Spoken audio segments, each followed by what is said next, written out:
Bonjour et bienvenue dans les Nouvelles Légendaires, le podcast de Radio Alpa qui revisite un fait d'actualité via le prisme de la légende et du folklore. La velue est une créature mancelle mythique, au même titre que le dragon de Niort, la grand-goule de Poitiers, la vouivre de Franche-Comté, etc. Créature vivant au bord de l'Huisne, la velue est un quadrupède velu, donc, mais son pelage soyeux cache de grands piquants poisonnés qui se hérissent quand elle attaque un pauvre voyageur égaré. Son origine serait quasiment biblique, puisque le monstre a vécu du temps de Noé, et Noé a refusé de le faire monter dans l'arche. La créature s'est réfugiée donc dans la vase, elle a survécu au déluge, et depuis cette créature antidéluvienne attaque les hommes qui s'aventurent sur les bords de l'Huisne dans un silence de mort.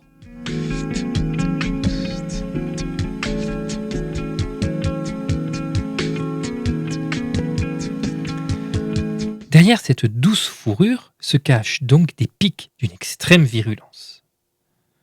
Ça me fait penser un petit peu aux réseaux sociaux, Facebook, Twitter, les plateformes où il est impossible de discuter alors que ça a l'air doux, tendre et joyeux avec des couleurs chamarrées.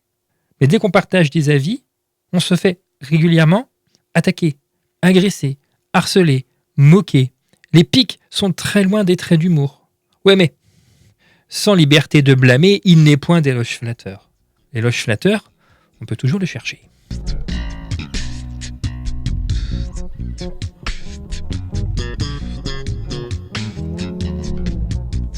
Cette dérive n'est pas unique et réservée aux réseaux sociaux. Cet abaissement du débat, malheureusement, se généralise. Dans son livre La dialectique heuristique, Arthur Schopenhauer nous expose les différentes méthodes pour remporter un débat, même si on sait que l'on a tort.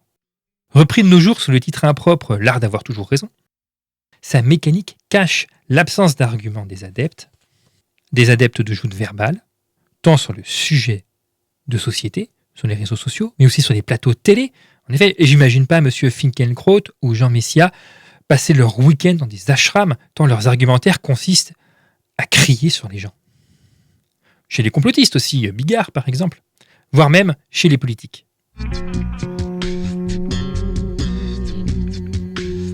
Pour Noam Chomsky, la pauvreté du débat vient de la pauvreté des idées. Même s'il existe des outils pour faire croire que l'on a des idées, à un moment donné, ça ne suffit plus. Restent les hurlements, les insultes, la caricature et la mauvaise foi.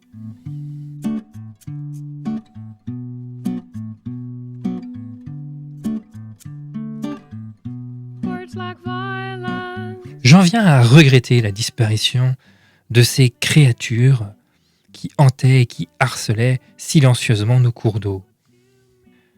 Mais elles n'auraient plus leur place dans notre société moderne, ne correspondant plus aux standards de notre époque. Et c'est bien dommage, car dans notre monde fait de cris, d'insultes, de premier degré, un peu de calme, de silence, ça nous ferait du bien.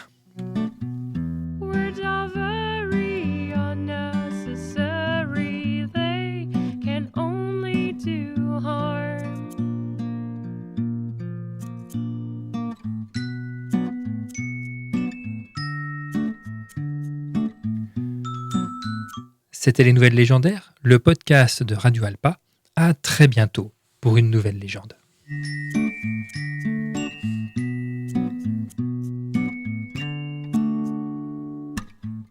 Vows are spoken to be broken. Feelings are intense. Words are trivial. Pleasures remain. So does the pain. Words are meaningless and forgettable.